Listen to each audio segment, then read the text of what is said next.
স্পেনের Barcelona metropolitan এলাকার স্প্লুগেস দে ইয়োব্রেগাস শহরে ২০০৭ সালের ১৩ই জুলাই এক হাসপাতালের বিছানায় ১৬ বছর বয়সী এক কিশোরী মা, নাম তার শেইলা এবানা, চোখের জলে আর ব্যথায় জন্ম দিলেন এক পুত্র সন্তানের, যার নাম রাখা হলো লামিন ইয়ামাল নাসরাউই এবানা।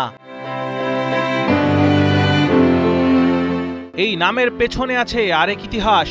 জন্মের আগে লামিনের বাবা মা তীব্র আর্থিক সংকটে পড়েছিলেন। তখন লামিন ও ইয়ামাল নামের দুইজন পারিবারিক বন্ধু তাদের আর্থিকভাবে সাহায্য করেছিলেন, মিটিয়েছিলেন বাসা ভাড়া। সেই উপকারের প্রতি সম্মান ও কৃতজ্ঞতা জানাতেই লামিনের বাবা মা নিজেদের সন্তানের নাম রেখেছিলেন এই দুই ব্যক্তির নামে। বাবা মুনির নাসরাউই মরক্কো থেকে আসা এক শ্রমজীবী, রাস্তায় রাস্তায় ঘুরে টুকরো লোহা আর পরিত্যক্ত জিনিসপত্র কুড়িয়ে সংসারের চাল ডালের জোগাড় করতেন। আর মা শেইলা এবানা এসেছিলেন ইকুয়েটোরিয়াল গিনি থেকে, যার কাঁধেও চেপে বসেছিল সংসারের সমস্ত গুরুভার। মাতারো শহরের রোকাফন্দা নামের এক শ্রমজীবী পাড়ায়, যেখানে রান্নাঘর আর শোবার ঘর একই সাথে, সেখানেই কেটেছিল ইয়ামালের শৈশবের প্রথম অধ্যায়। দারিদ্র্যর ছায়ায় ঢাকা এক শৈশব, যেখানে বিলাসিতা বলতে ছিল কেবল একটি ফুটবল আর কংক্রিটের রাস্তা।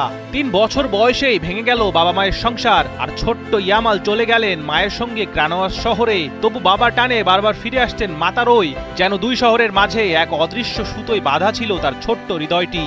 আর এই ভাঙাচোরা সময়ে যিনি তাকে বুকে আগলে রেখেছিলেন, তিনি তার দাদি ফাতিমা রোমানি। মরক্কো থেকে একা পাড়ি জমানো এক নারী, দিনরাত পরিশ্রম করে যিনি হয়ে উঠেছিলেন নাতির জীবনের সবচেয়ে নিরাপদ আশ্রয়স্থল।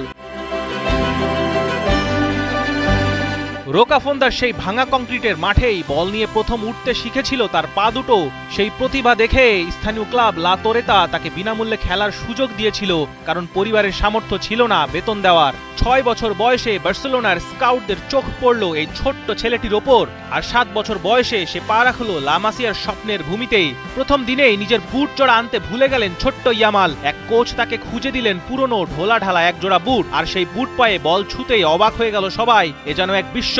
তবু প্রথম বছরটা সহজ ছিল না তার জন্য। ধনী পরিবারের সন্তানদের ভিড়ে নিজেকে বড় একা মনে হতো তার। সেই একাকিত্ব পেরিয়ে ২০২৩ সালের ২৯ এপ্রিল, মাত্র ১৫ বছর ৯ মাস ১৬ দিন বয়সে বার্সেলোনার মূল দলের জার্সি গায়ে চাপালেন তিনি। ক্লাবের ইতিহাসের সবচেয়ে কম বয়সী অভিষেকের রেকর্ড গড়ে, আর একই মৌসুমে ২০২২-২৩ সালে লা লিগা শিরোপা জয়ের উৎসবে নিজের নামটাও যুক্ত করে ফেললেন দলের বিজয় গাথায়।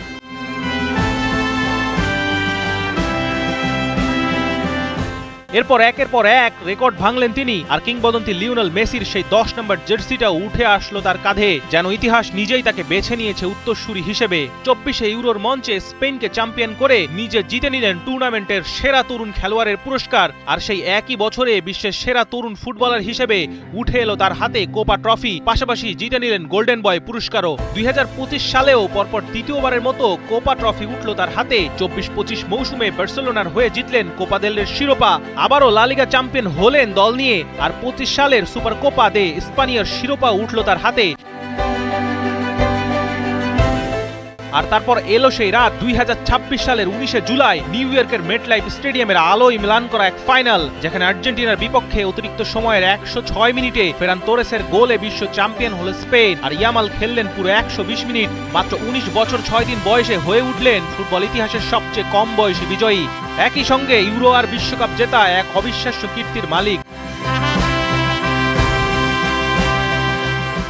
গোল করার পরও আজও তিনি হাত দিয়ে বানান ৩০৪ সংখ্যাটি, রোকাফন্দার সেই পোস্টাল কোড। যেন প্রতিটি উদযাপনে তিনি বলে যান, আমি ভুলিনি সেই পাড়াকে, ভুলিনি সেই ভাঙা মাঠকে, যেখানে আমার পায়ে ফুটেছিল স্বপ্নের কুড়ি। যে ছেলেটার জন্মের আগেই বাবা মায়ের ঘর ভাড়া মেটাতে হতো অন্যর করুণায়, সেই আজ নিজের হাতে লিখেছে বিশ্বজয়ের ইতিহাস, নিজের কাঁধে বহন করেছে এক জাতির স্বপ্ন।